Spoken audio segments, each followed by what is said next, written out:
Podcasts are hot right now. How do I know? Well, you're listening to one right now, aren't you?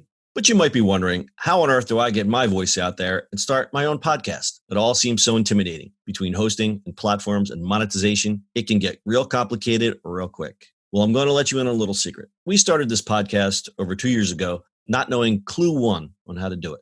So how do we do it? We did it with Anchor. Anchor is the free podcast app with creation tools that allow you to record and edit your podcast right from your phone or computer. And Anchor will distribute your podcast for you, so it can be heard on all the platforms like Spotify, Apple Podcasts, and many more. And everybody likes money, right? Well, you can make money from your podcast with no minimum listenership. It's everything you need to make a podcast in one place. So go right now, download the free Anchor app, or go to Anchor FM to get started. It's the E-Commerce Minute, your daily dose of e-commerce, tech, and retail news with your hosts, Bart Mraz and John Suter. The E-Commerce Minute is a production of Sumo Heavy, a digital commerce consulting firm in Brooklyn, New York, and Philadelphia. Find us on the web at sumoheavy.com. It's E-Commerce Minute episode 624. In today's episode, Pier 1 sinks lower and closes 450 stores. Founded in 1962, Pier 1 originally catered to post-World War II baby boomers looking for beanbag chairs, love beads, and incense. What was once one of the most popular home goods stores is now begging for foot traffic and struggling to rake in revenue. Unfortunately, things look bleak for the company. Pier 1 recently announced that it plans to close 450 stores following a period of dwindling sales. The upcoming closures, announced in an earnings call, will shutter nearly half of Pier 1's 942 stores and are expected to compromise the jobs of thousands of employees. The company also plans to downsize its corporate staff and close select distribution centers. According to Bloomberg, the Fort Worth, Texas-based company has posted multiple quarters of declining sales and losses as competition intensified and shoppers defected to e-commerce players. Pier 1 on Monday said lower sales were due to fewer customer visits to its stores and that its third quarter loss increased to $59 million from $50 million.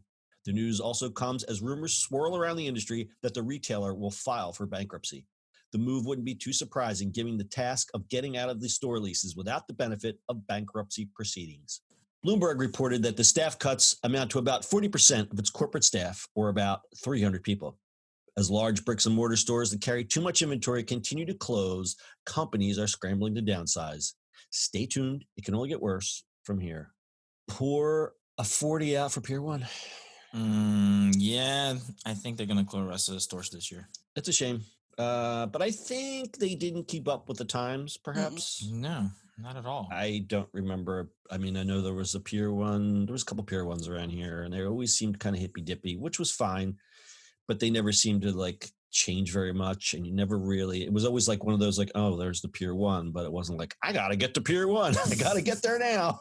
I've like never seen a soul in a Pier 1 store. I swear. Yeah. I've never seen anyone like, but truly. Do you think also like the taste and how people are buying furniture and all that like has changed? Yep. Because Pier 1 furniture is not cheap. West Elm is not cheap. And you go to something like, what's the online one? Well, that's what I'm saying. Wayfair? Like, yeah, obviously. well, people are going to Wayfair. Like, I think the way people are buying furniture has really changed. Mm-hmm.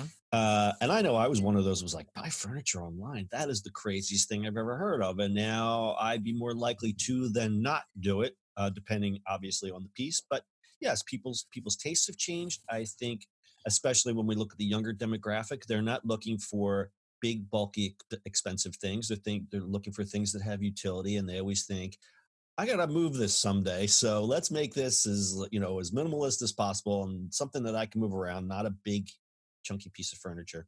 And even Go ahead.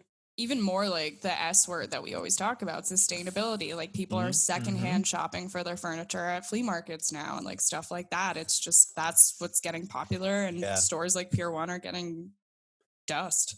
Yeah. And also, and as Bart had pointed out, tastes are changing, and you're going to look that people look to a place like Target for that type of furniture versus going to Pier 1. Because they're going to save a little bit of money, and Target stuff's designed nice. I was in a Target the other day again. And I always have an eye like to look and say, all right, is this BS or is this the real deal? And if you go into the middle of their store, and now they have that partnership with Chip and Joanna. What's his name? Chip and Joanna.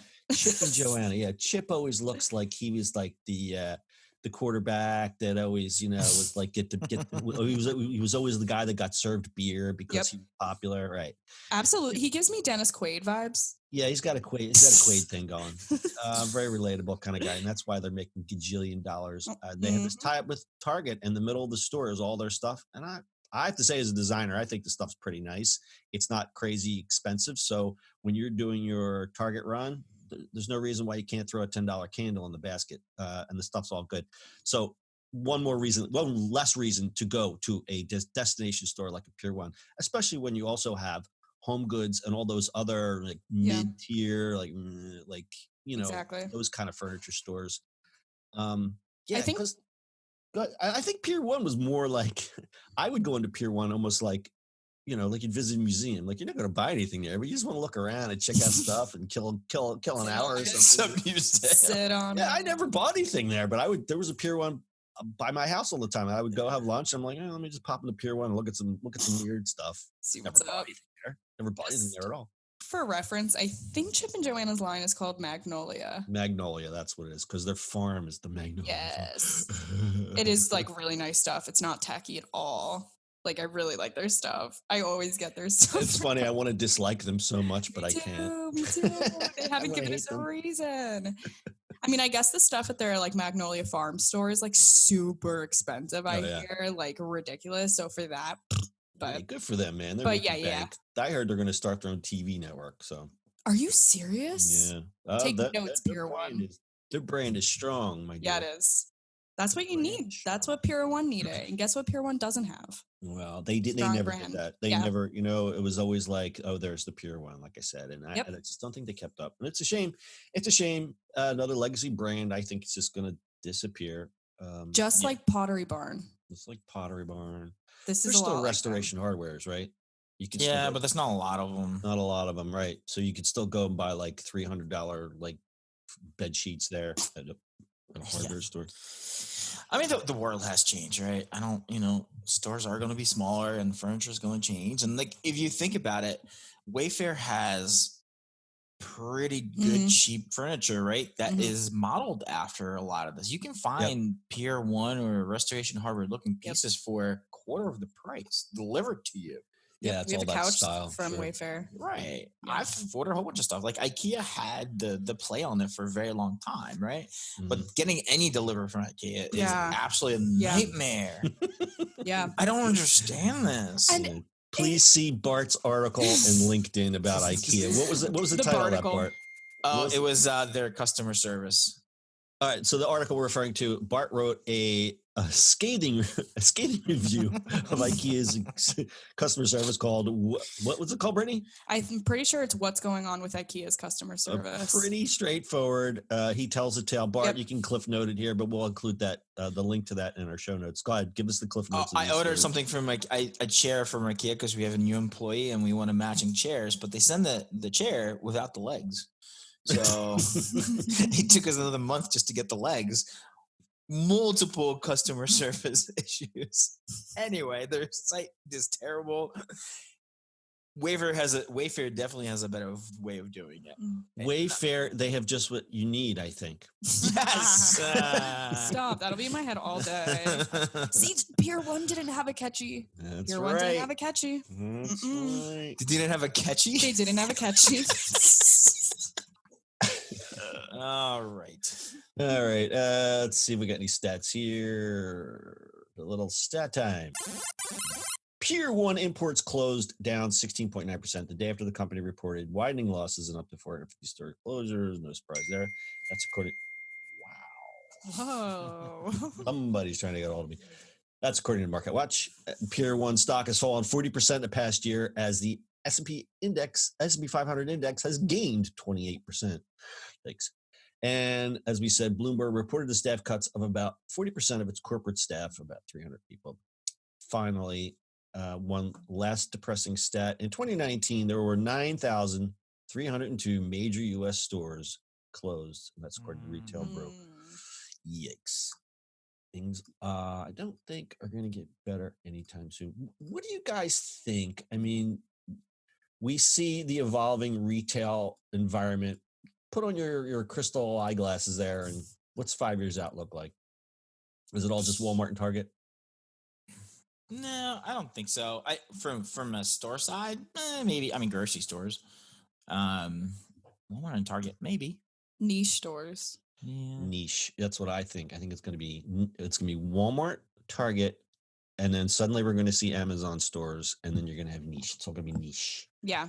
So a niche, like a good niche, like Yeah. not sporting goods, but like sports memorabilia, sports stuff. Like that seems to do well because it's also overpriced. Yeah. Streetwear. Streetwear, sneaker stores. Oh my God, sneaker stores. Like Franklin Mills is like 10 sneaker stores in there. And that's it.